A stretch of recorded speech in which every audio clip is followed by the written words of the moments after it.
face à la réalité. Vous êtes lesbienne. Not all queer. Oh là là, c'est la décadence. Not all queer. La décadence. Not all queer.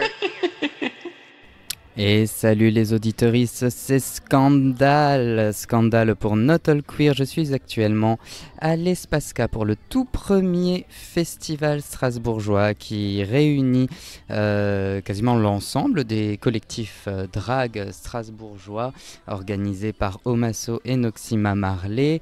C'est vraiment une chance pour Not All Queer d'avoir été invité. On est vraiment très reconnaissante et je pense que ça va être top.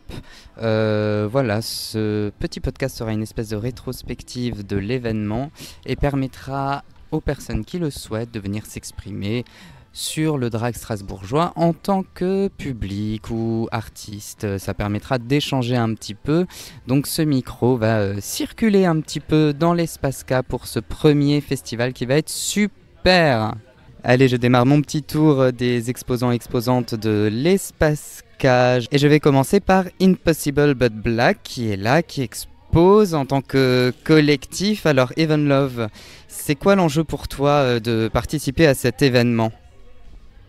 Alors l'enjeu, c'est déjà d'apporter un petit peu d'inclusivité dans cette ville, parce que Dieu seul sait qu'il n'y en a pas beaucoup. De montrer aussi que les luttes peuvent se rassembler, parce que Impossible But Black, on n'est pas une association LGBTQ+, en tant que telle. On est une association qui traite des thématiques noires et des cultures noires avec un S. Donc on travaille surtout sur le partage, la création et la diffusion de toutes les cultures noires, avec un S, je précise, parce que c'est très important. Et LGBT friendly, donc c'est important pour nous d'être là aujourd'hui pour montrer que on est là, on est queer et on n'a pas à se cacher. Et est-ce que pour toi, du coup, la condition noire dans les milieux LGBT fait défaut localement ? Quels sont les enjeux à ce niveau-là ? Parce que ça a l'air très intersectionnel dans ta façon de l'exprimer. Il y a à la fois l'aspect LGBT, à la fois l'aspect racisé. Comment tu perçois la jonction entre les deux ? Pour moi, ça va de soi en fait. L'un ne peut pas aller avec l'autre, étant donné que ça fait partie de mon identité. Ensuite, dans le milieu dans lequel on est, c'est-à-dire Strasbourg, c'est assez particulier, voire inexistant. Il y a très peu d'inclusivité. Donc c'est pour ça que c'était très important pour nous d'être là aujourd'hui. Super, merci beaucoup Even Love. Et je me dirige désormais vers le stand du Derby. Bonjour. Est-ce que ça vous dit d'être interviewé pour présenter votre stand ? C'est pour Not All Queer. Ok, alors ton nom de Derby c'est No Passaras. Je suis donc avec No Passaras pour venir, qui vient représenter le Art de Strasbourg, donc une association de Derby. Est-ce que tu peux nous présenter ça, No Passaras ? Tu veux dire le hard en lui-même ? Ouais. Alors le hard, c'est un des clubs de derby qui est un des plus anciens de France, parce que le derby est un sport assez récent. Il est arrivé au début des années 2010 en France et c'est un sport qui à la base est américain. Et voilà, et nous ça fait donc depuis 2010 qu'on existe sur Stras. Et on a plusieurs équipes, comme beaucoup de clubs, on a un peu souffert du Covid puisqu'on n'a pas pu recruter pendant 2 ans, on n'a pas pu former les gens pendant 2 ans. Et donc là on continue de se restructurer finalement. Donc on a une équipe qui est en championnat, qui est en National 2, qui est une des divisions du roller derby, et on a une équipe plutôt loisir qui s'appelle les Bretzels. On a aussi une équipe de gens qui ont commencé là en septembre, qui s'appelle les Cigognes, parce que c'est les cigognes mais avec un accent local, les Cigognes. Ayo. Ayo. Et après, il y a une équipe all gender qui n'a pas encore de nom. Non, non fabrication, voilà, vitrine en cours, all gender en cours. Et on est des équipes plutôt ce qu'on appelle Flinta, donc en mixité choisie, entre femmes cis, trans, personnes trans par ailleurs, non-binaires. Et dans l'équipe all gender, comme son nom l'indique, il y a de tout. Qui veut, vient. Et alors comment tu expliques cette espèce de croisement entre le derby et les communautés LGBT+. Est-ce que historiquement le derby s'est structuré autour de ces communautés ou est-ce que c'est quelque chose que vous avez essayé de porter ? Est-ce qu'il y a une tradition française de cette jonction-là ? Alors, c'est plutôt que ça vient des États-Unis. Enfin, alors déjà, il est né au Texas, ce sport, qui n'est pas réputé pour être l'État le plus sympathique à l'égard de nos communautés, dirais-je. Mais de là à dire que l'équipe texane était inclusive, je ne sais pas. Par contre, assez vite, il s'est développé avec des questions d'inclusivité et de respect des unes et des autres, et une volonté assez militante, entre guillemets. Il y avait un truc, en tout cas, de revendication, de dire que les meufs, elles pouvaient faire autant que les mecs. Le derby a un peu cette réputation d'être du catch en patin ou du rugby en patin. C'est pas totalement faux, entre guillemets, mais c'est pas du tout le cœur de ce sport non plus. C'est impressionnant parce qu'effectivement c'est un sport de contact et donc ça reste impressionnant, mais c'est pas du tout on met pas volontairement quelqu'un par terre et on le maintient pas volontairement par terre, quoi. C'est même interdit par les règles. Du coup c'est plus cette idée de on est capable et c'est pas parce qu'on est minorisé, et je dis bien, enfin j'utilise le passif volontairement, c'est-à-dire que c'est pas une question de nombre ou d'absence de représentation, c'est que c'est des choix politiques aussi de nous rendre moins visibles. Donc c'est pas parce qu'on est minorisé qu'on ne sait pas faire, etc.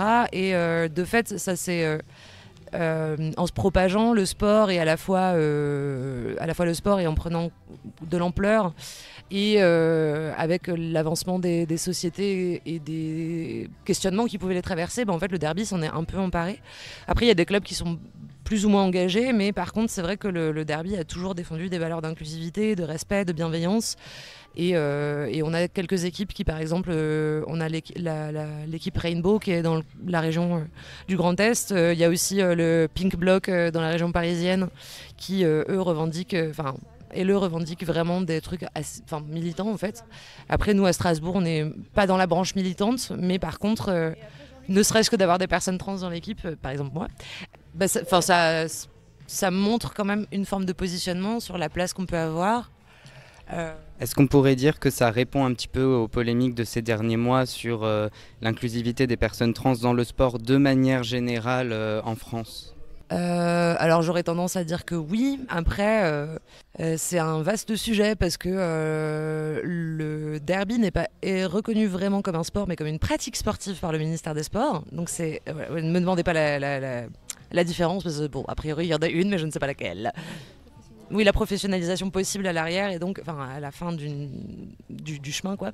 Et donc des sponsoring, et donc des grosses sommes d'argent. Et le truc, c'est qu'on est une pratique sportive et pas un sport, mais par contre, on est quand même soumis aux mêmes règles de contrôle. Donc par exemple, l'an dernier, en championnat, le derby a été ciblé par l'agence de contrôle antidopage. Le truc, c'est que prendre de la testostérone est considérée comme un produit dopant. Donc ça a été une grosse inquiétude au sein de la communauté du derby, parce que il faut demander une dérogation dans ces cas-là, et donc il faut montrer qu'on suit un traitement régulier, etc. Mais du coup, ça excluait plein de personnes qui peut-être ne passent pas par le parcours officiel de soins. Ça excluait aussi, ou ça forçait des gens peut-être à se outer dans leur équipe, et c'était... elle n'était peut-être pas out. Bref, ça a soulevé quand même plein d'interrogations. Et puis après, là, moi, je parle de la testo, mais je sais pas si les personnes transféminines sont hyper bien accueillies dans nos espaces, mais comme dans tous les espaces queer par ailleurs, queer. En tout cas, LGBT à queer, j'utilise queer, moi, dans le sens politique du terme. Je sais pas si les personnes transfemmes sont hyper bien acceptées. Par contre, les personnes transmasques, on doit se bagarrer aussi. Moi, je suis un peu la deuxième génération, on va dire, de personnes trans de l'équipe de Strasbourg. Quelqu'un avait essuyé les plâtres pour moi. Moi, j'ai essuyé d'autres plâtres pour d'autres gens qui viennent. Et par contre, pour les personnes transfemmes, ça pose d'autres questions. Et en fait, moi, je pense que la vraie question, si on parle de l'inclusion des personnes trans, au-delà de la question stupide qui n'a pas lieu d'être de est-ce que les personnes sont plus performantes ou pas, est-ce que c'est des produits dopants ou pas, moi ce qui m'interpelle plus, c'est pourquoi est-ce que les personnes transmasculines réussissent à trouver plus facilement leur place dans ces espaces-là que nos sœurs et nos adelphes transfemmes. Et je pense qu'il y a mine de rien une notion de finalement on n'est pas vraiment soit des trans, soit des hommes selon où on se place sur le spectre, parce que et donc du coup on est plus facilement accepté. Je sais pas, en tout cas il y a un truc d'essentialisation peut-être derrière qui n'est pas encore complètement répandu. Eh bien merci Nopa Saras. Est-ce que quelqu'un voulait ajouter quelque chose à ce qui a été dit? Ça avait l'air complet, hein. Voilà. Non, c'est très bien, moi ça me va. Je vais continuer mon tour. Et je me dirige maintenant vers Velvet Climax qui vient représenter la Gender Collision, une nouvelle house, drag strasbourgeois. Alors Velvet, est-ce que tu peux me dire c'est quoi la difficulté de créer une nouvelle house déjà dans la variété de ce qui est proposé à Strasbourg, et puis quelles sont un peu vos spécificités, où est-ce que vous vous produisez, comment est-ce que ça a démarré tout ça? Alors bonsoir. Alors on a la Gender Collision, on a une nouvelle house qui vient d'arriver sur Strasbourg. Tu parlais des difficultés. Les difficultés, c'est plus de se faire une place, ou du moins se considérer apte à se faire une place sur la scène strasbourgeoise. Nos spécificités, c'est le fait de mettre dans notre titre que c'est tous les genres confondus. On l'assume pleinement, c'est la DA qu'on veut vraiment représenter. C'est l'acceptation, c'est l'inclusivité, parce qu'on a tous et tous nos luttes communes. Là où on se produit une fois par mois au Z-Bar. On est bientôt en fin de saison, donc venez nous voir le 22 juin, c'est ça Roméo ? Le 22 juin, c'est pour être sûr. Le 22 juin au Z-Bar à 21h, ce sera la Freaky Pride. C'est notre soirée spéciale pour la Pride, où d'ailleurs les Nouvelles Queer sont invités en plus. Donc venez nous rejoindre et soutenez-nous. Alors vous êtes une toute nouvelle house, mais en plus la plupart d'entre vous êtes des nouvellos drag. Ça fait pas longtemps que vous pratiquez le drag. Toi Velvet, comment tu l'as vécu ta première scène strasbourgeoise, ta première scène drag? Est-ce que tu peux nous en parler? Qu'est-ce que ça a été comme enjeu pour toi, comme difficulté et puis comme accomplissement peut-être? Alors ça fait 7 mois que je fais du drag personnellement, j'ai commencé si je me souviens bien en octobre-novembre et la première scène je l'ai très très bien vécue. J'ai eu un très bon accompagnement, je remercie ma mother, la Snatcharella sur Insta. Allez la suivre, elle est absolument incroyable, elle m'a aidé pour le make-up, elle le fait toujours d'ailleurs, elle est absolument incroyable et j'ai très bien vécu en première paire. Ça m'a fait du bien de sentir l'acceptation qui n'est pas forcément du côté de la famille justement, ça a vraiment permis de me débloquer ça et de m'assumer dans mon genre et dans la communauté. Donc pour toi, le drag a, en plus d'une dimension artistique, une espèce de dimension individuelle et d'accomplissement personnel, et aussi politique? Politique, oui. Déjà, du point de vue personnel, ça me permet de m'assumer, ça me permet de faire ressortir cette féminité auquel j'ai souvent pas le droit quand on est en société, étant une personne amable, et c'est malheureux, et fluide. En plus de ça. Et par rapport, tu m'avais dit quoi, c'était par rapport aux politiques? C'est défendre le drapeau, les drapeaux qui nous représentent, que ce soit le drapeau trans, que ce soit le drapeau gender fluide, le drapeau inclusif. C'est un combat pour nous tous et je tiens à le faire et y contribuer. Je suis pas très manif, j'ai un peu du mal avec ça, mais sur scène, j'y arrive mieux. Merci Velvet. T'avais quelque chose à ajouter sur la Gender Collision? Comment vous vous sentez? Parce que là, c'est un tout nouveau collectif. Vous êtes combien déjà? Alors, on est 5. C'est un tout nouveau collectif qui a vu le jour en avril. En avril, ça a vu le jour, donc c'est tout récent, c'est un bébé tout chaud. Donc on est 5 avec mes amis et collègues Double Queer, Romeo Wolf, Dini, la Susanna Vine et moi-même. Donc on est très soudés, on a envie de vous régaler sur scène et de nous régaler en même temps. Merci beaucoup Velvet Climax, c'était pour la Gender Collision que vous pourrez retrouver au Z-Bar très bientôt. Alors je suis actuellement avec Claire qui a participé largement à l'organisation de cet événement et de ce festival à l'Espace K. Qu'est-ce que ça représente un tel festival et l'aspect inédit de cet événement pour toi?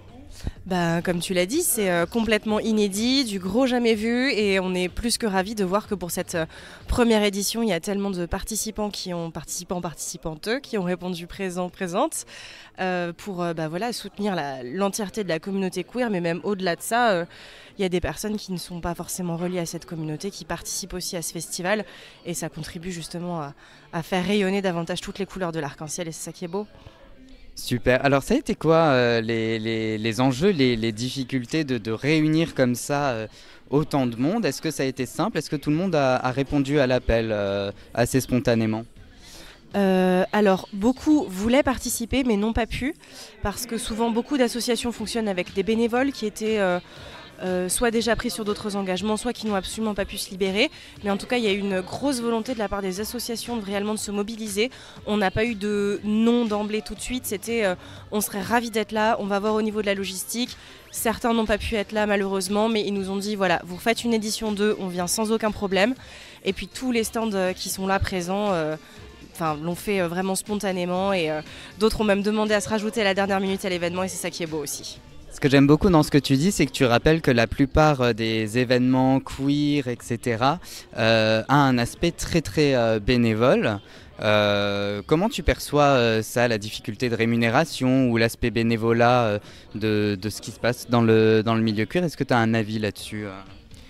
Moi je trouve ça beau qu'il y ait des gens qui veuillent porter haut l'étendard et qui n'en ont strictement rien à faire de ne pas être rémunérés pour ce type d'événement. Je sais que moi c'était ma volonté, je suis allée vers Noxima Marley en lui proposant mon aide pour l'organisation de l'événement. Elle est absolument pas du tout venue me chercher pour ça et me dit mais vraiment t'es sûre, t'es certaine, c'est bénévole. Moi j'ai dit non, vraiment c'est quelque chose que je veux porter, qui pour moi est important. Je connais beaucoup de personnes du coup dans des house drag, dans des assos queer et pour moi c'est important aussi de les aider, de les soutenir avec du coup mes compétences, l'organisation, voilà.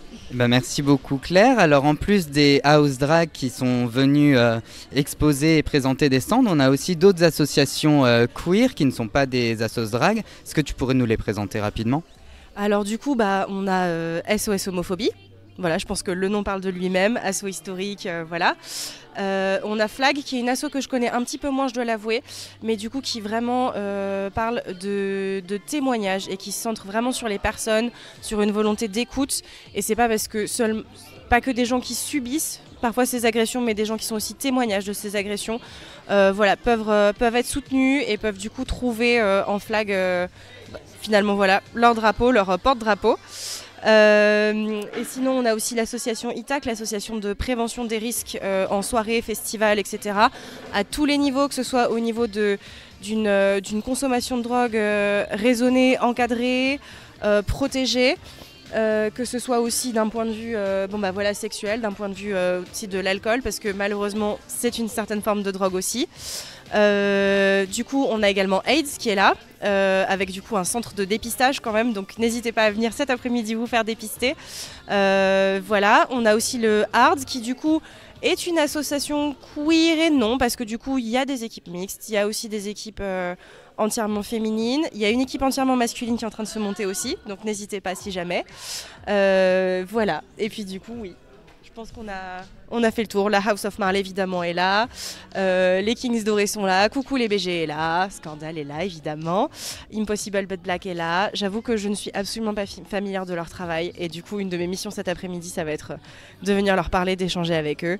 On a la Gender Collision, beau collectif de baby drag, on peut même dire drag maintenant vu leur nombre de performances jusqu'ici. Et un peu plus tard cet après-midi on aura avec nous Claque tes Strass qui viendra vous sublimer. Voilà. Merci beaucoup Claire et merci pour l'organisation bénévole de cet événement. Alors je suis actuellement avec Maybe Marley de la House of Marley qui organise ou qui co-organise ce premier festival donc à l'Espace K. Maybe ça représente quoi pour la House of Marley tout ça? Alors pour nous, ça représente déjà une grande étape de pouvoir se présenter dans une vraie salle de théâtre pour le coup et surtout de pouvoir passer cette journée, cette soirée avec d'autres collectifs et d'autres house sur Strasbourg et d'autres associations. Donc c'est vraiment cool pour la visibilité et pour la communauté. Ça fait combien de temps que la House of Marley existe? Parce qu'on vous voit un peu partout quand même, hein, et vous êtes vraiment des actrices très très importantes du drag strasbourgeois. Comment ça s'est monté tout ça par l'impulsion de Noxima, j'imagine? Alors oui, par l'impulsion de Noxima, ça fait 6 ans qu'elle a repris la House of Marley, donc on a grandi au fur et à mesure, mais c'est vrai que, enfin là je parle en son nom, mais elle avait commencé le drag dans les années 90 sur Strasbourg, donc elle nous a un peu ouvert la voie, et c'est ce que j'aime chez elle, c'est que voilà, elle a ce côté un peu emblématique. Quelle est la spécificité au niveau artistique de la House of Marley dans ce que vous proposez? Alors nous, ce qu'on propose, c'est assez varié selon nos types de drag, ça peut varier selon l'événement, on essaie de proposer des choses qui sont assez grand public, tout en restant dans l'essence même du drag qui reste politique et on milite. Voilà, donc on essaie d'être hyper grand public, bienveillant et de fédérer quelque chose d'assez léger en ces temps qui sont aussi un peu durs. Donc voilà, on essaie d'amener un peu de bonne humeur. Et puis vous essayez d'amener ça un peu dans toute la France, il n'y a pas longtemps vous étiez en tournée, c'est un sacré rythme quand même pour des artistes de suivre Noxima dans ses grandes ambitions. C'est ça, c'est vrai que c'est assez prenant, mais c'est toujours fait avec passion, avec beaucoup d'amour, donc c'est cool, on compte pas les heures et les déplacements, mais en tout cas ouais, c'est vrai d'avoir eu l'opportunité même de s'exporter dans d'autres villes et d'être confronté à un public qui nous connaît pas.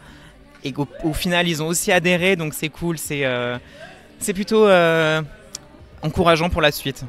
Et alors, allez, entre nous, est-ce qu'il y a une différence entre le public strasbourgeois et le public des autres villes? Est-ce qu'on n'est pas quand même assez bon à Strasbourg en tant que public? Si, on est très bon, très, très bienveillant, donc c'est plutôt cool. On est chaud ici. Parfait, ben on va essayer de le rester. Merci Maybe, à tout à l'heure. Merci à toi. Alors je suis maintenant avec Tanguy qui vient représenter le stand de SOS Homophobie qui visiblement fête cette année ses 30 ans. Tanguy, est-ce que tu peux nous parler de cette association SOS Homophobie, de son enjeu, de sa raison d'être? Ouais, alors déjà merci pour la petite interview. Alors du coup, comme dit, SOS fête ses 30 ans cette année, même si dans les faits, fêter c'est peut-être pas le verbe à utiliser parce que ça veut dire que ça fait 30 ans qu'on a besoin de SOS et qu'on a besoin aussi d'autres associations sur ces sujets-là.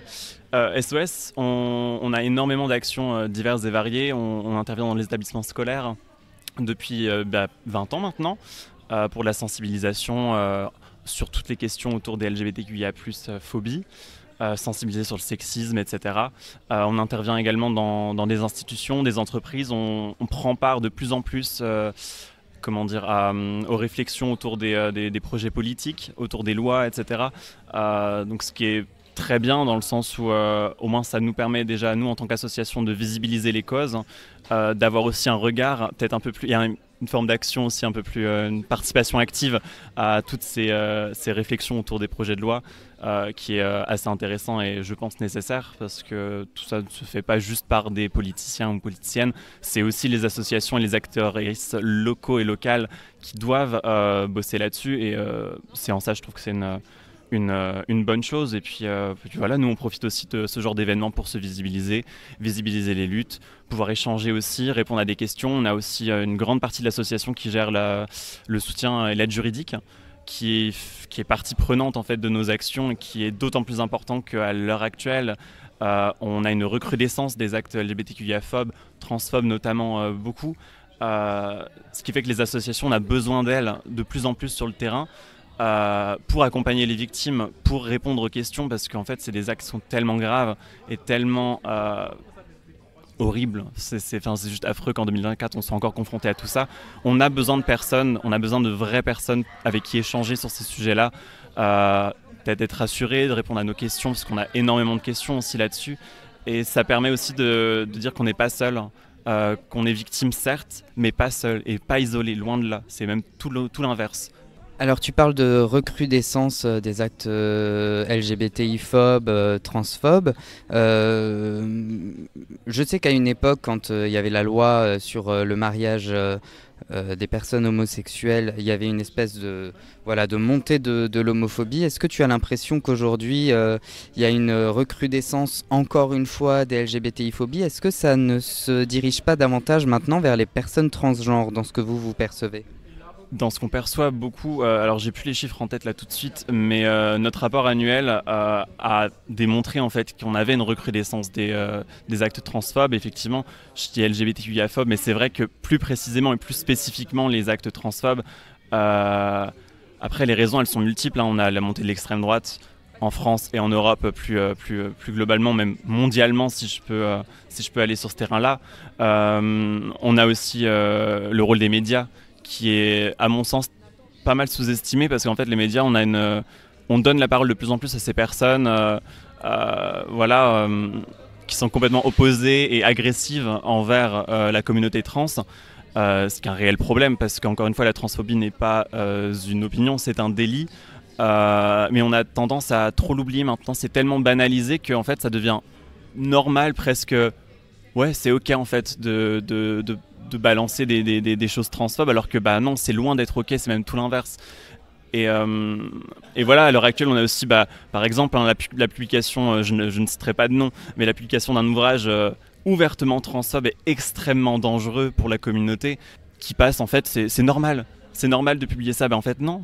C'est pas normal du tout qu'en 2024, on doive rappeler encore que publier un torchon transphobe, en fait, c'est pas acceptable. C'est pas acceptable. Et on doit combattre ça, on doit se battre contre ça et se lever contre ça. Et alors tu parles de montée donc, de la transphobie. On sait qu'à l'Assemblée nationale, il y a certaines lois aussi problématiques qui sont en train d'être proposées, d'être débattues. Tu parlais du fait que vous êtes aussi actrice dans l'aspect politique. Est-ce que vous trouvez que localement, vous êtes mis vraiment à disposition par la ville, par la politique locale pour essayer de faire bouger les choses, ou est-ce que c'est encore compliqué de compter sur les institutions en restant vraiment une association telle que vous êtes, quoi? Alors c'est une bonne question. En fait, nous, pour la petite histoire, la petite parenthèse, SOS Homophobie en Alsace, on a relancé ça il y a à peine un an. Donc on est vraiment toute jeune, si on peut dire. Mais l'association, voilà, à l'échelle nationale, a déjà 30 ans. Nous, en local, pour l'instant, on a beaucoup d'échanges avec la mairie, avec les institutions, ce qui est génial, en fait, parce qu'on a cette possibilité d'être visibilisé et de réellement... être visible sur l'espace public, dire en fait SOS Homophobie est là parmi d'autres associations, mais on est aussi là pour les personnes qui le souhaitent. On a aussi des contacts auprès du barreau de Strasbourg, notamment pour l'accompagnement des victimes lors des comparutions immédiates ou autres, ce qui est très bien, c'est nécessaire parce que ça fait encore une fois partie de nos actions principales et majeures. Donc à mon sens, je trouve qu'on a déjà un pied dans les institutions, et ce qui est top parce que ça prouve que les assos, elles sont pas juste c'est pas que des assos de terrain, c'est aussi des assos qui luttent et qui militent avec les institutions en général, parce que c'est nécessaire de pas s'opposer mais bien d'essayer de collaborer un maximum sur toutes ces thématiques là. Merci Tanguy. Ok. Alors je suis maintenant avec Rémi pour l'association FLAG, Intérieur et Justice LGBT+. Est-ce que tu peux, Rémi, nous présenter cette association et sa raison d'être ? Alors l'association FLAG, c'est une association qui a 23 ans, qui lutte contre la LGBT-phobie. On a la particularité d'avoir des conventions avec le ministère de l'Intérieur et de la Justice, ce qui nous permet d'aller former leurs agents. Les policiers, les gendarmes, les magistrats, les surveillants pénitentiaires, les pompiers aussi, sur la thématique de l'LGBT-phobie, pour avoir une continuité de la chaîne pénale la plus intègre possible, accompagner la victime, avoir des policiers formés qui comprennent la victime et des magistrats formés qui donnent une réponse pénale à la hauteur des faits. Et en termes d'efficacité, est-ce que vous mesurez vraiment une différence avant et après vos interventions, ou est-ce que ça reste encore compliqué de sensibiliser ces publics-là ? Alors c'est des publics qui, alors je vais parler pour moi parce que je suis en charge du pôle formation police, donc je forme les policiers nationaux sur la thématique. On sent que c'est une volonté de se former sur le sujet. De toute façon c'est une obligation. Nous on passe dans toutes les écoles de police de France, toutes les promotions, tous les grades, du plus petit grade le policier adjoint au plus haut grade le commissaire de police. Quoi qu'il a, donc là cette année par exemple en 4 mois j'ai formé plus de 4000 policiers sur la thématique. On a à peu près 3 heures d'intervention par promotion pour leur parler de l'association, mais aussi de vocabulaire qu'ils n'auraient pas pour pouvoir comprendre des victimes, de conseils de prise en charge, la thématique de la transidentité, puisqu'il y a toute une thématique qui a été faite par la direction générale avec l'association FLAG, et donc leur donner ces outils, ces conseils pour aider, accompagner les victimes et pour avoir quelque chose de mieux au niveau prise en charge police. Et donc au niveau de cette communication avec le ministère de l'Intérieur et de la Défense, est-ce qu'on est plus dans le cadre d'un rapport de force politique ou d'une vraie collaboration ?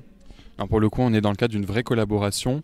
Alors peut-être qu'effectivement, c'était un peu plus compliqué ou en tout cas moins simple au début de l'association. Mais notre convention avec le ministère de l'Intérieur, on l'a depuis 2016.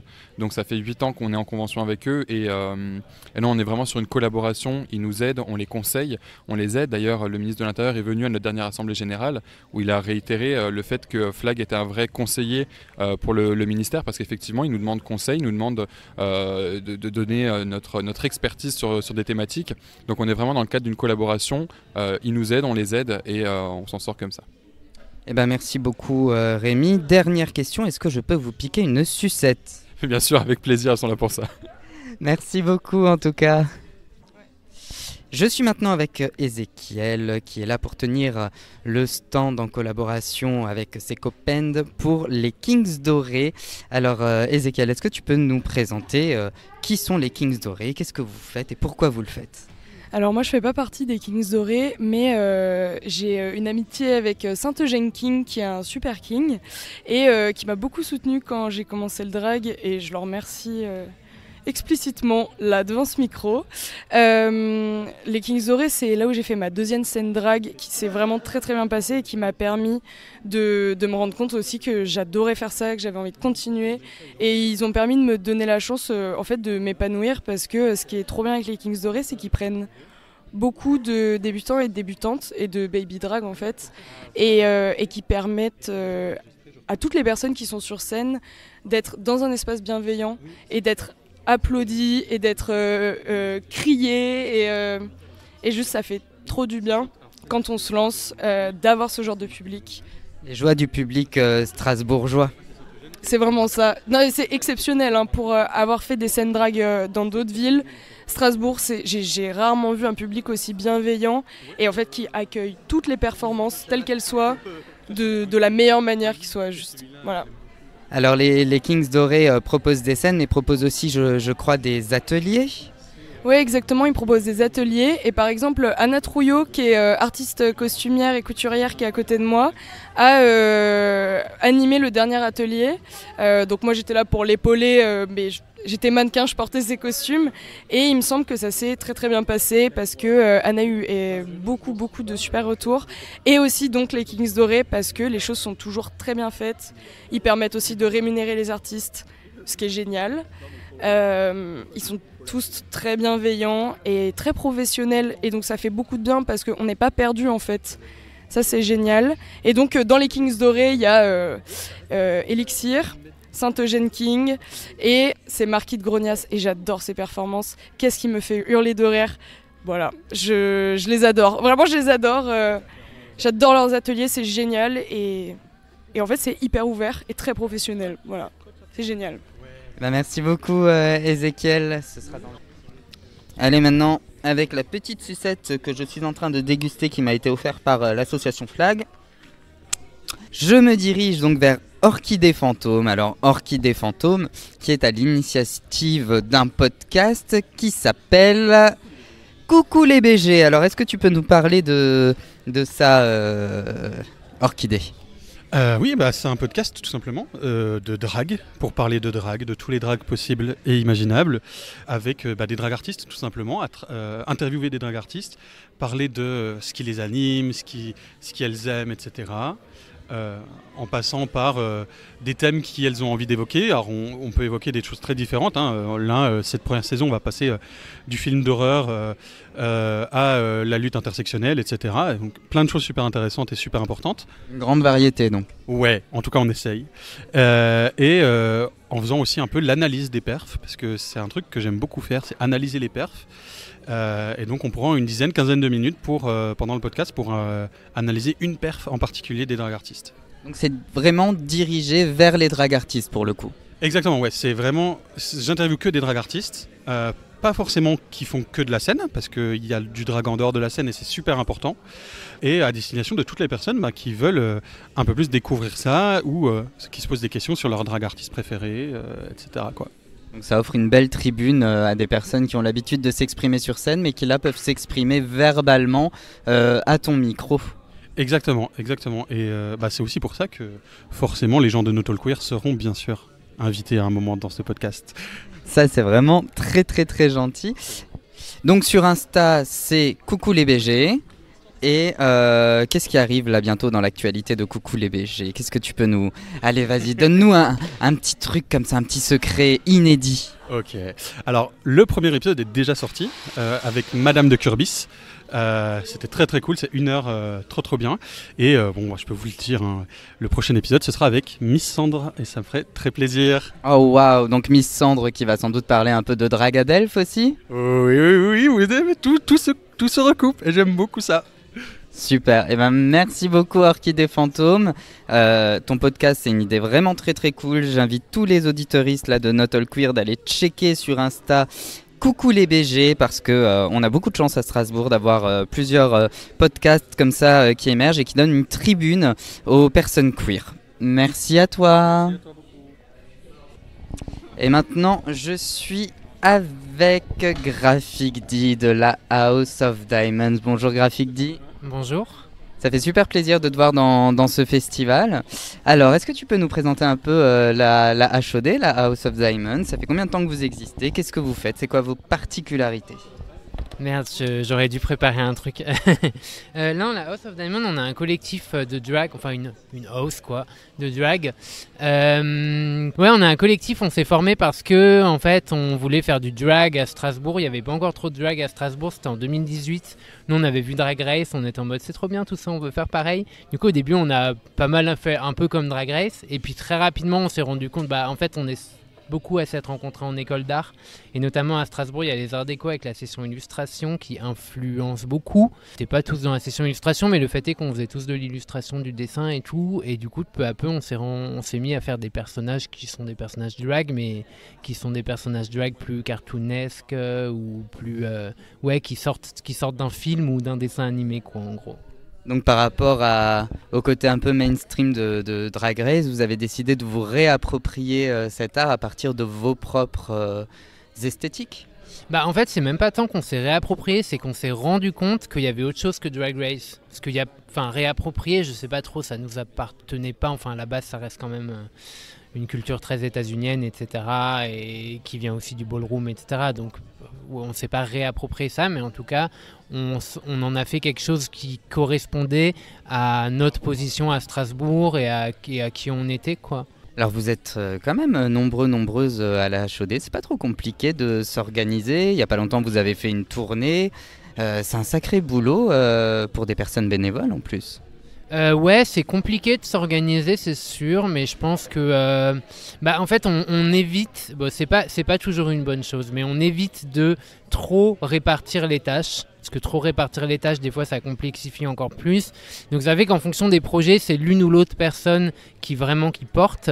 Et du coup, on essaye juste que ce soit pas tout le temps les mêmes personnes qui portent, quoi. Mais sinon, ouais, par projet, on essaye quand même que ça repose sur pas trop d'épaules pour éviter que l'info se perde et tout ça. Mais des fois, c'est méga compliqué. En plus, on voulait avoir des outils de pro tel Discord, mais on est incapable d'ouvrir Discord et de s'y retrouver. Du coup, on a juste une conversation Messenger où les choses se perdent. Alors peut-être que je vais te laisser quand même citer un peu tous les membres de la HOD. Il va falloir que je fasse un effort de mémoire. Donc, il y a ce soir avec moi, il y aura Frida Crado et il y aura vendredi 13. En plus de ça, il y a Marlène Waxhaus, Miskin, Safran, Mounalisha. Super. Alors, l'actualité prochaine là, pour la HOD, ça donne quoi? Est-ce que tu as un petit truc un petit secret à me donner là pour Not All Queer? Mais j'ai envie de dire, si ça sort dans quelques jours, ce sera plus trop un secret, je crois qu'ils vont l'annoncer, mais quand même, je vais même pas pouvoir participer, du coup ça m'écœure de donner cette info alors que je ne participerai même pas. Mais il y a la House of Diamond qui fait un show avec le collectif Dragadelph pour la Pride, ce sera à la Grenze.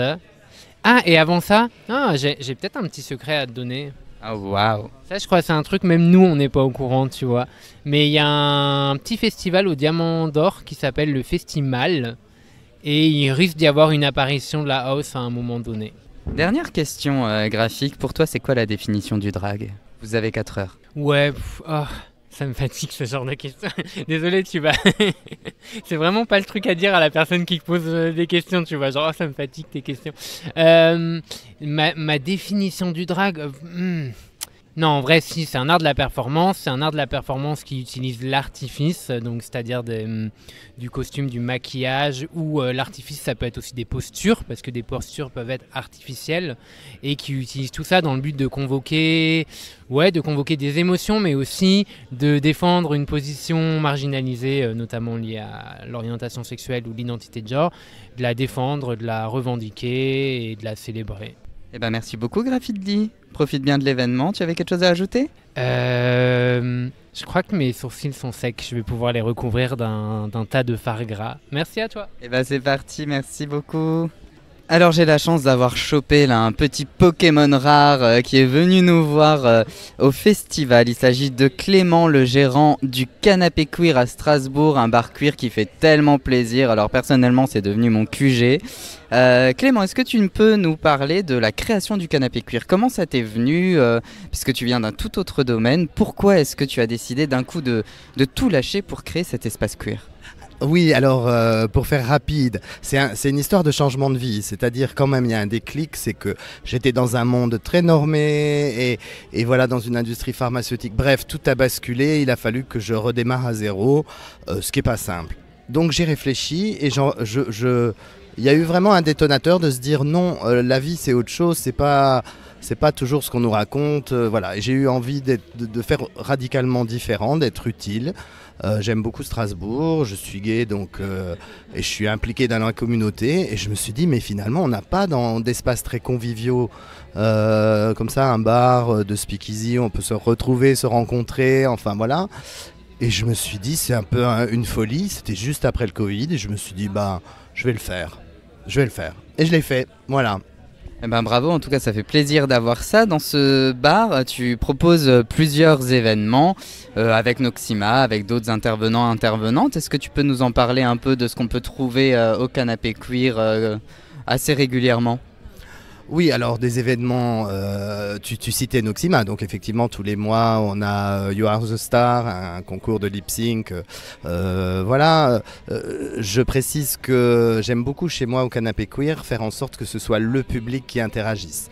Si possible. D'ailleurs, tiens, je vais passer un message, je l'avais passé il y a longtemps, mais chez moi, il y a non seulement une scène ouverte, mais aussi un mur aux artistes. D'ailleurs, tu en as profité. Donc, pour tous ceux qui ont une âme artistique, que vous fassiez du dessin, des poésies ou autre chose, il y a un mur qui est dédié aux clients. Donc, vous pouvez venir me voir et me dire, tiens, moi, j'aimerais exposer mes œuvres et on vous met pendant un mois. Et de la même façon, sur la scène ouverte, il y a un piano, il y a des prises micro. Donc, si quelqu'un veut venir... lire une poésie ou jouer un air de guitare ou jouer du piano, voilà, c'est bienvenu. Moi j'ai vraiment envie que le Canapé Queer ce soit interactif. À part ça, évidemment, on organise des soirées diverses. Il peut y avoir, tiens, ce soir c'est Rainbow Rito, les mojitos aux couleurs arc-en-ciel. Voilà. Mais il faut suivre notre programme, hein, je ne peux pas tout vous raconter comme ça. Donc on suit tout ça sur l'Instagram du Canapé Queer. Je crois que tu fais aussi de temps en temps, tu organises des speed dating orientés en non-mixité. Tu peux nous en parler ?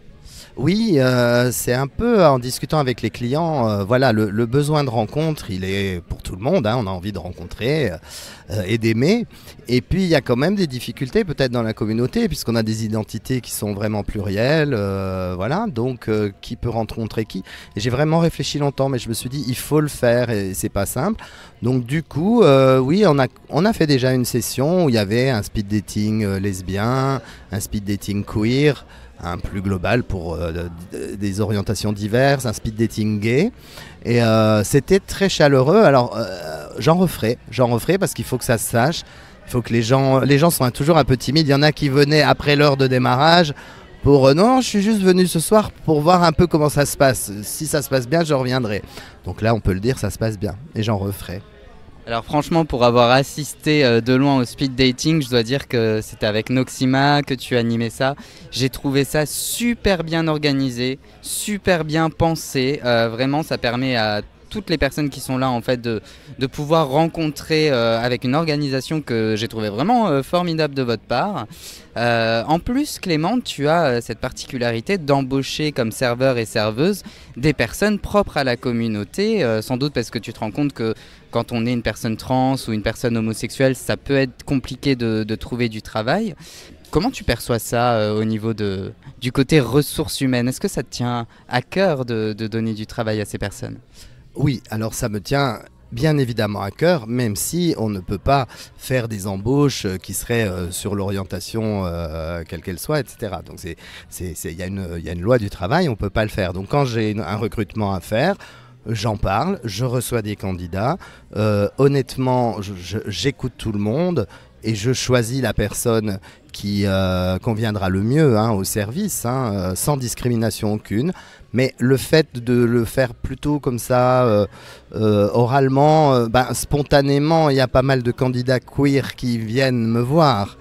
Et si parmi eux ou elles, il y a quelqu'un qui correspond au service, et ben voilà, on travaille ensemble.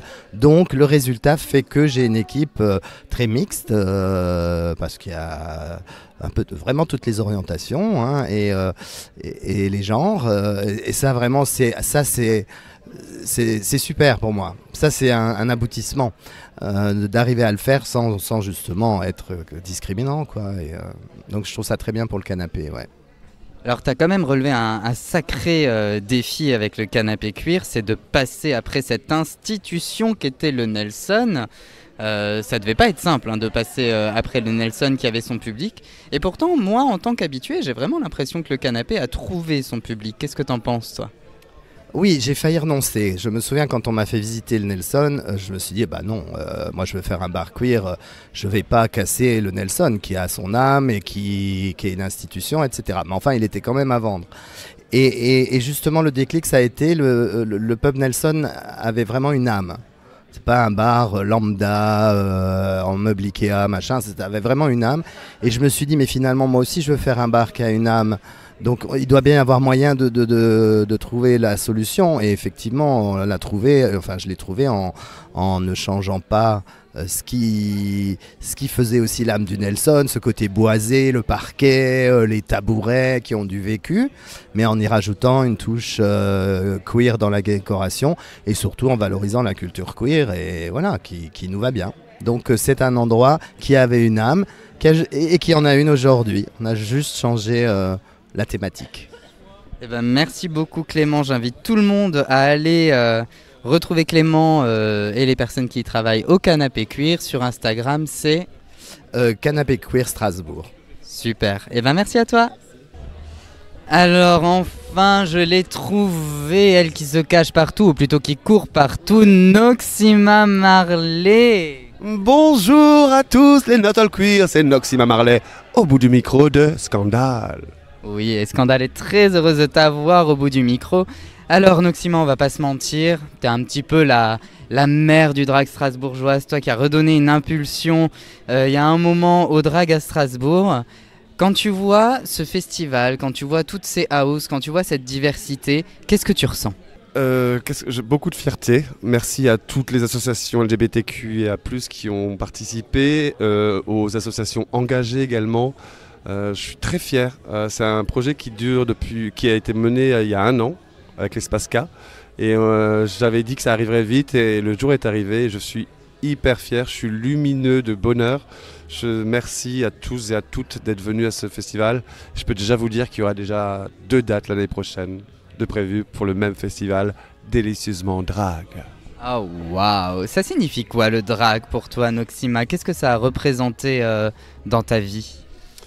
Pour moi, ça m'a permis d'être l'artiste que j'ai jamais pu être, de fouler les planches et de concrétiser des rêves tels que celui-ci et d'autres qui arrivent. Ça me permet vraiment de m'épanouir et d'être avec des gens que j'aime, avec fierté et avec épanouissement.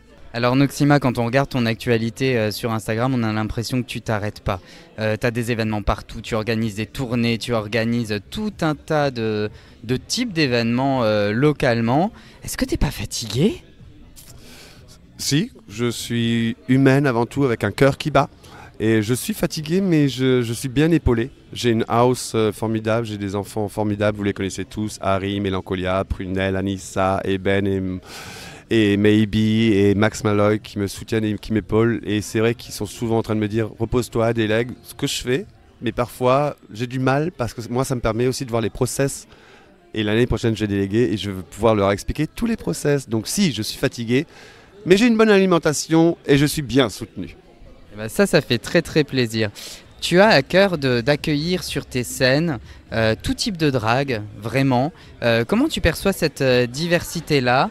Est-ce que toi, ça t'a appris des choses de voir des nouvelles scènes arriver ? Qu'est-ce que ça a représenté pour toi de voir d'un coup des queers, des kings, au-delà des drag queens, venir et à qui tu as ouvert tes propres événements en fait ?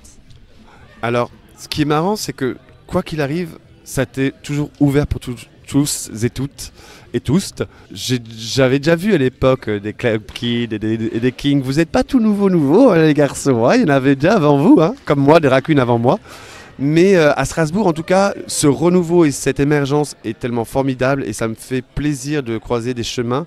Parce que par exemple, comme pour ce soir, les King Doré, les House of Diamond, c'est des gens que je connais maintenant depuis un bon moment. Et de travailler avec eux et d'avoir cette opportunité d'être au théâtre, bah voilà, ça m'apporte ça, de pouvoir créer des choses avec plein de monde et du drag dans son large spectre. Voilà ce que ça m'apporte.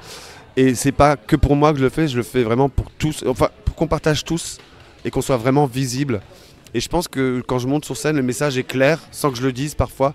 Cette scène-là, mes scènes et les scènes devraient être ouvertes à tout le monde. Et elle est ouverte à tout le monde. Et c'est ça que j'aime à Strasbourg, c'est que personne s'est senti lésé et est venu de soi-même sans me demander « Ah, je suis king ». Non, viens, come on, you are drag, come darling, come.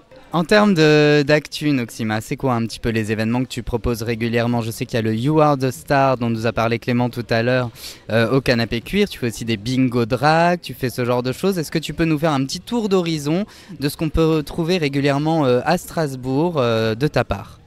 Bah, tu l'as dit, il y a le bingo drag, le You Are the Star saison 2 au Canapé Cuir. Il y a du divertissement, ce que j'aime bien parce que ça permet d'ouvrir à la ville et de proposer des choses un peu à tout le monde et de ne pas être que ciblé show drag queen, mais on l'en fait. Il y a les quiz chez Jeannette, il y a Dance with Noxima chez les Knekes. Il y a plein de choses en fait. Le People Bar aussi. J'allais le dire. L'Hôtel People qui a placé une grande confiance en nous faisant 2 saisons. La 3e saison arrive toutes les 7 semaines avec une tournée qu'on a fait l'année dernière. Et je l'ai déjà dit, mais je le répète, on repart en tournée l'année prochaine. Et là, voilà, on va finir en beauté avec l'Hôtel People avec 2 beaux événements. Le premier où on a invité Paloma. Hugo Bardin, Paloma, la reine de la saison 1. L'événement est blindé, on sera plus de 300 personnes. Et on finira avec l'Hôtel People en juillet avec le bal des visibilités, juste avant le 14 juillet, histoire de rappeler qu'on est là. Et tu as aussi ouvert dernièrement une petite scène au Petit Tigre, il me semble.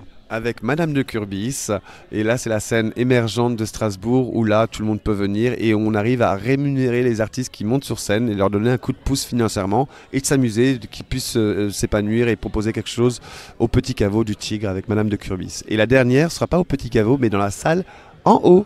Eh ben Noxima, je profite de t'avoir au bout du micro pour te dire à quel point je t'aime, à quel point je t'ai toujours trouvé extrêmement bienveillant, à quel point tu nous as aidé, Not All Queer, à nous donner une visibilité, à nous donner une tribune. Tu as aidé énormément de drag à monter pour la première fois sur la scène, au Canapé Cuir ou ailleurs.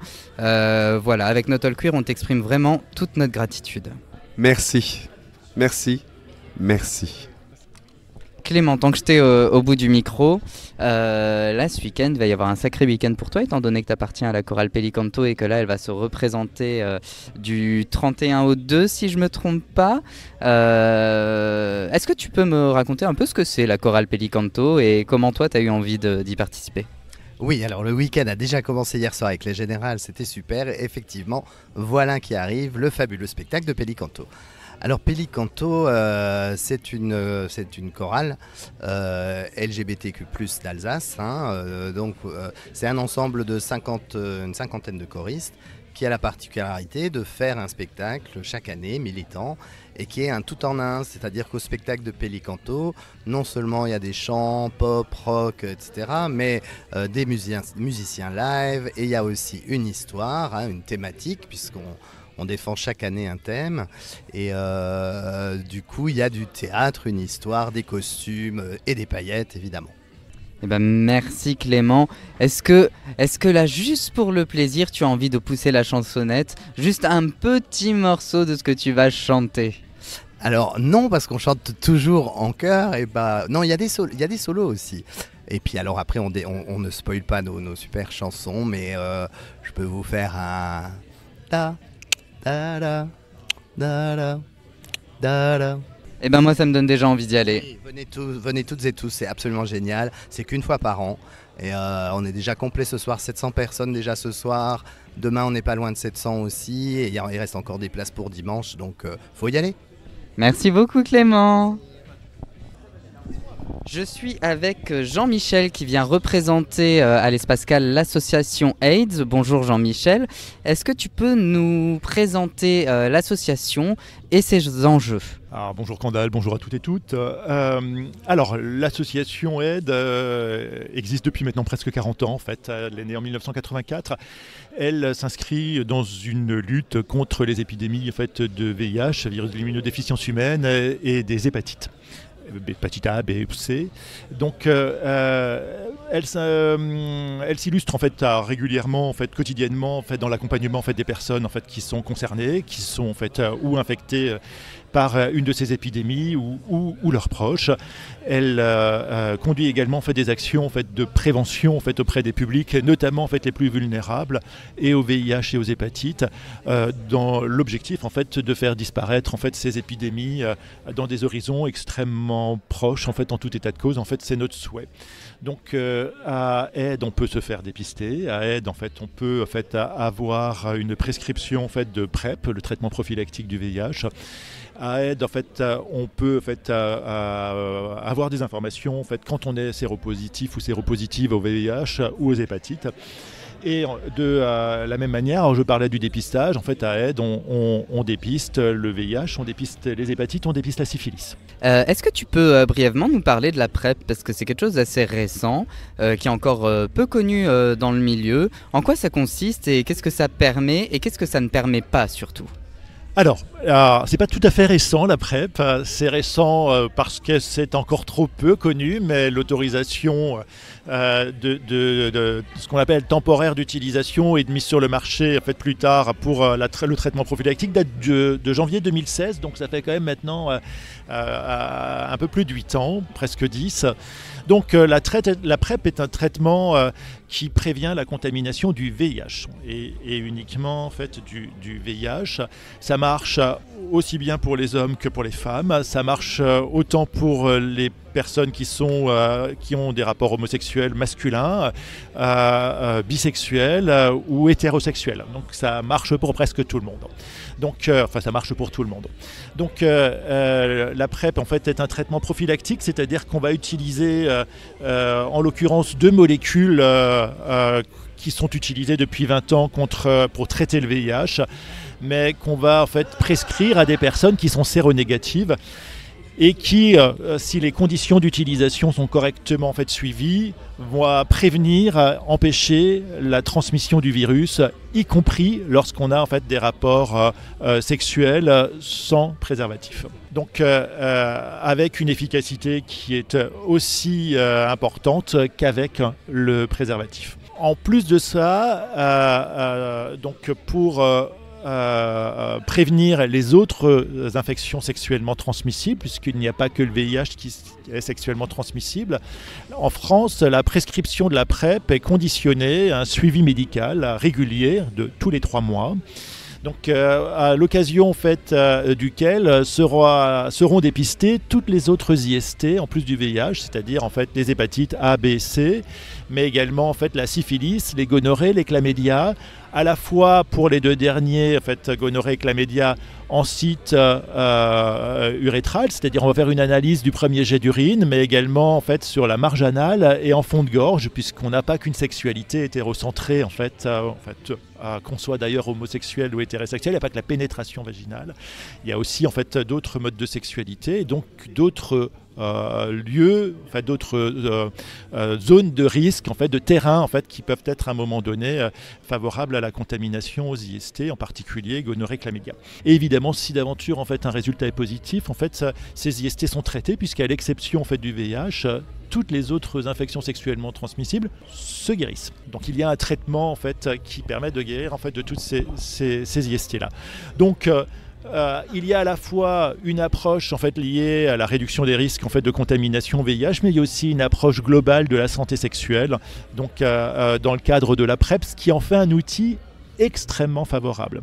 Donc évidemment, elle peut se combiner avec le préservatif. Il y a des gens en fait, qui sont très attachés en fait, à l'usage du préservatif. Elle peut se combiner ou en même temps que l'usage d'un préservatif, ou elle peut se combiner avec des partenaires sexuels avec lesquels on utilisera en fait, la PrEP, et avec des partenaires sexuels avec lesquels on utilisera peut-être en fait des préservatifs, au choix des personnes. En tout état de cause, ces deux modes en fait de réduction des risques ne sont pas antinomiques l'un avec l'autre et peuvent très bien s'associer ou être utilisés distinctement en dissociation avec la même efficacité. Alors dernièrement, en collaboration avec AIDS et organisé par Noxima, il y a eu le Cidraction qui a permis de mobiliser les drags dans les rues strasbourgeoises pour récupérer des dons. C'était un événement national. Il m'est arrivé par moment, parce que je participais au Cidraction, d'entendre des personnes à qui on proposait de faire un don dire de façon un peu nonchalante non mais moi je suis hétéro, ça me concerne pas. Est-ce que c'est encore difficile de communiquer, même pour AIDS, auprès des publics hétérosexuels ? Alors on est aussi dans la continuité d'une représentation qui est extrêmement ancrée sur les publics qu'on dit clés en fait, de l'épidémie, qui est une réalité en fait, également. Veut dire que même s'il y a aujourd'hui plus de personnes avec une sexualité hétérosexuelle dépistées au VIH que de public en fait avec une sexualité homosexuelle masculine. Néanmoins, les homosexuels masculins représentent encore un petit peu moins de la moitié en fait des diagnostics, ce qui est quand même en fait encore beaucoup. Mais néanmoins, quand on dit moins de la moitié, ça veut dire que plus de la moitié, ce sont en fait des publics qui n'ont pas une sexualité homosexuelle masculine, donc qui ont une sexualité hétérosexuelle, et auquel cas, évidemment, en fait, l'effort en fait de sensibilisation et de prévention doit se faire également en fait vers ces publics-là. Après, on peut en fait apporter, quand on fait nous des campagnes en fait de sensibilisation, on a une approche en fait dite épidémiologique, c'est-à-dire qu'on va se rapprocher des publics les plus exposés.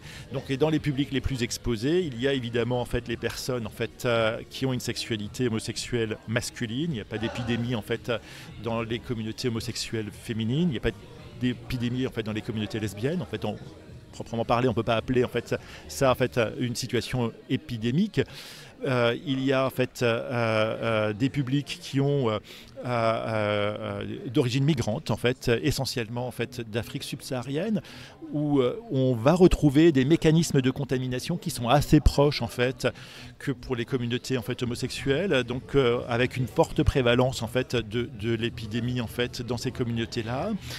Il y a les personnes trans en fait, qui présentent une vraie vulnérabilité en fait, à un moment donné à la contamination VIH pour des tas de facteurs, notamment en fait, pas que biologiques, aussi en fait, sociaux et sociétaux.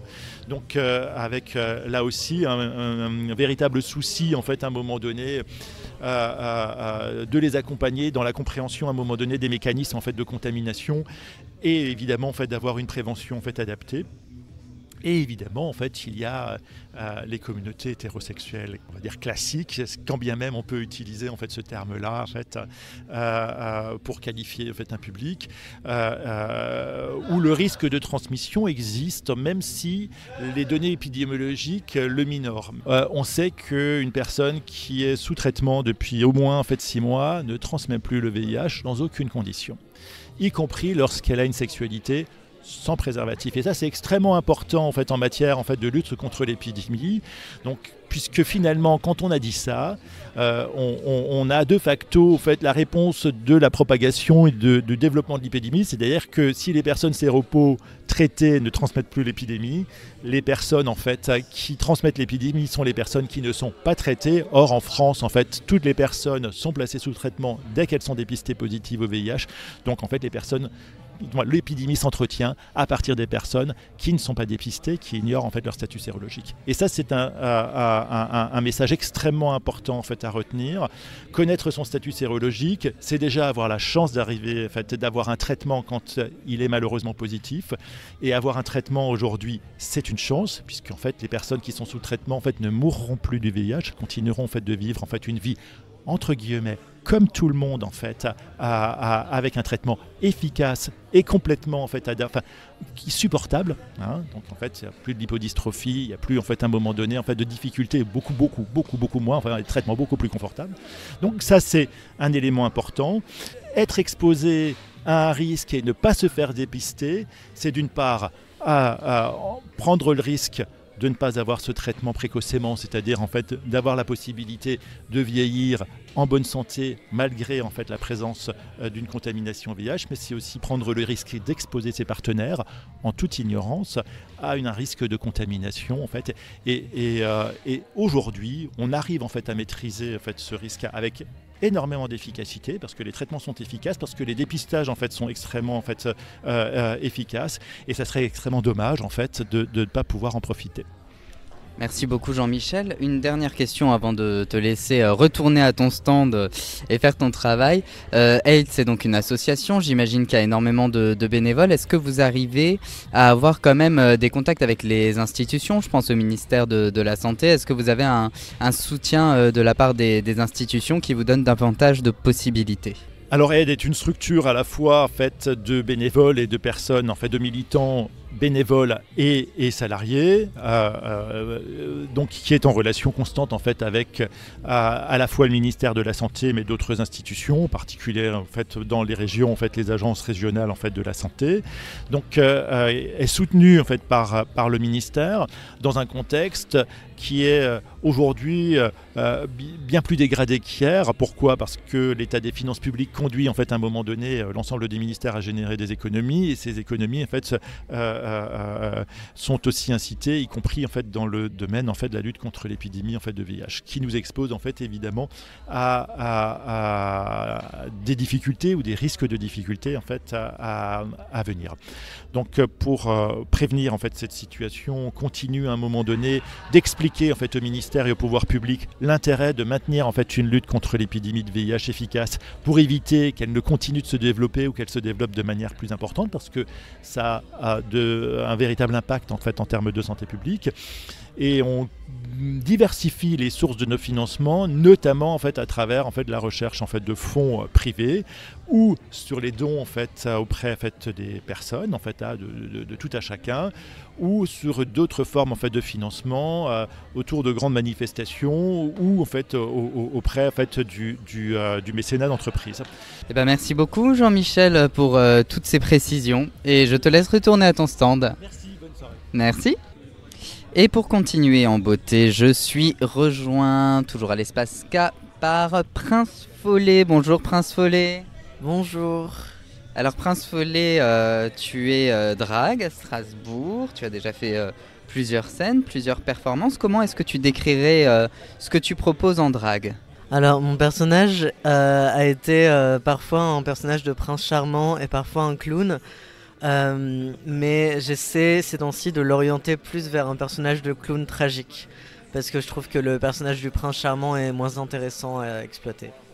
L'univers du cirque, c'est un univers qui t'inspire? C'est pas tant l'univers du cirque que... Enfin, esthétiquement un peu l'univers du cirque, visuellement je veux dire, pour les maquillages et tout ça, parce que c'est très très coloré et que c'est un peu inattendu aussi.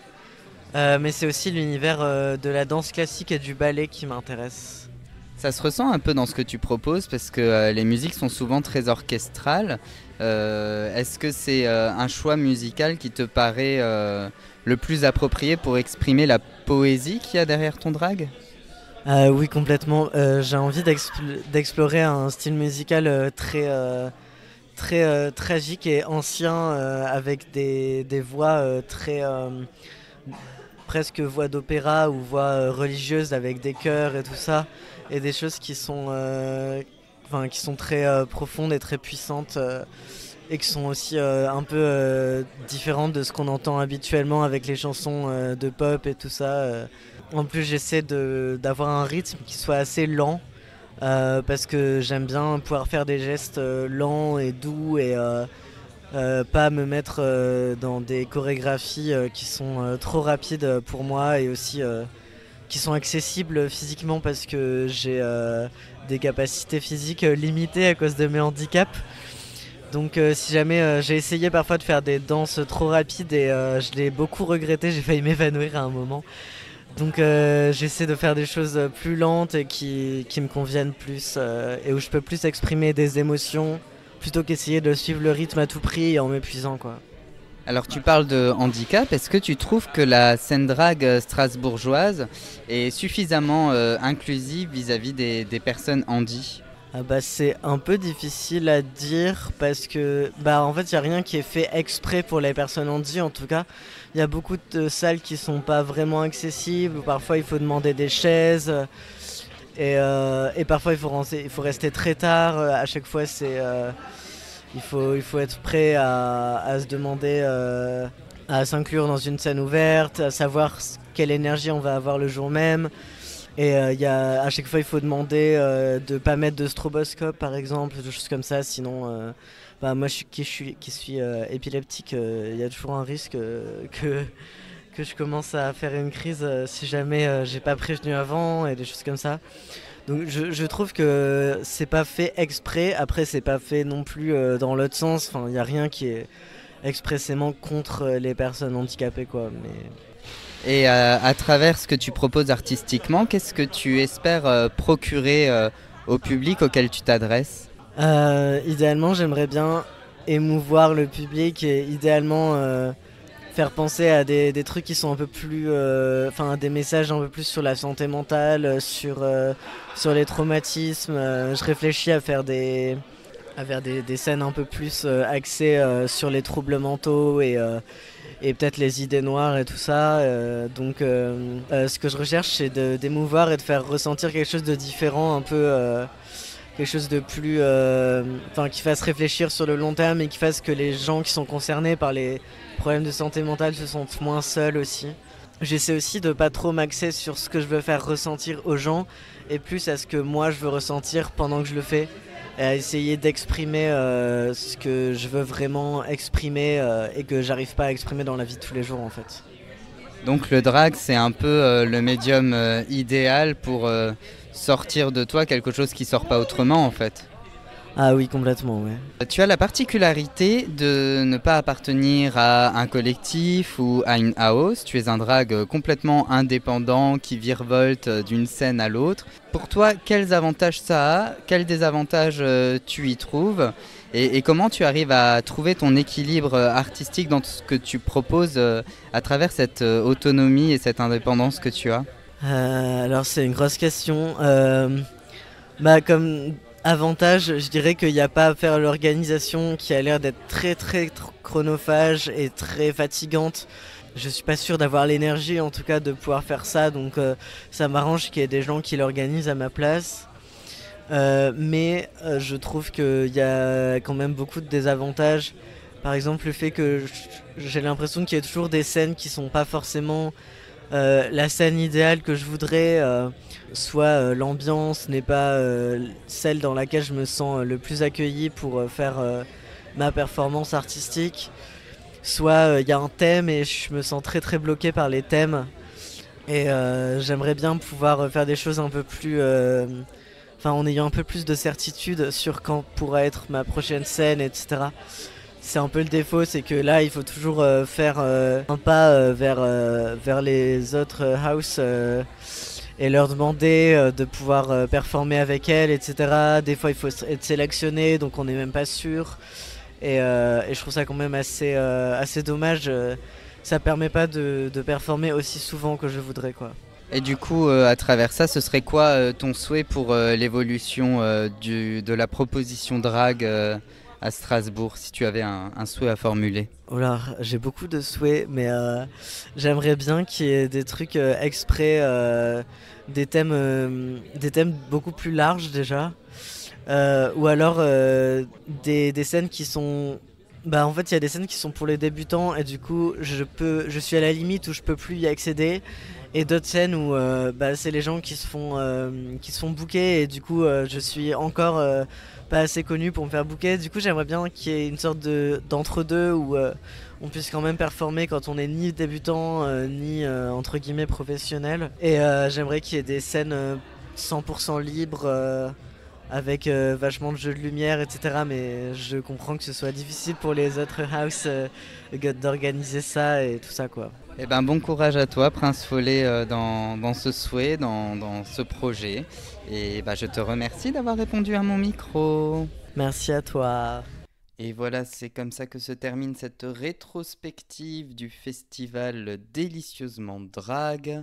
Je suis super heureuse d'avoir, pour Not All Queer, organisé ce petit tour des stands et des intervenantes, que ce soit Impossible But Black, le Art de Strasbourg, la Gender Collision, Claire pour l'Espaska et l'association ITAC, Maybe Marley et Noxima pour Omasso, Tanguy pour SOS Homophobie, Rémi pour l'association Flag, Ézéchiel pour les Kings Dorés, Orchidée Fantôme pour son podcast Coucou les BG, Graphic D pour la House of Diamonds, Clément pour le Canapé Queer et Pelicanto, et Jean-Michel pour AIDS, et Prince Follet pour représenter le drag indépendant, autonome et volatile.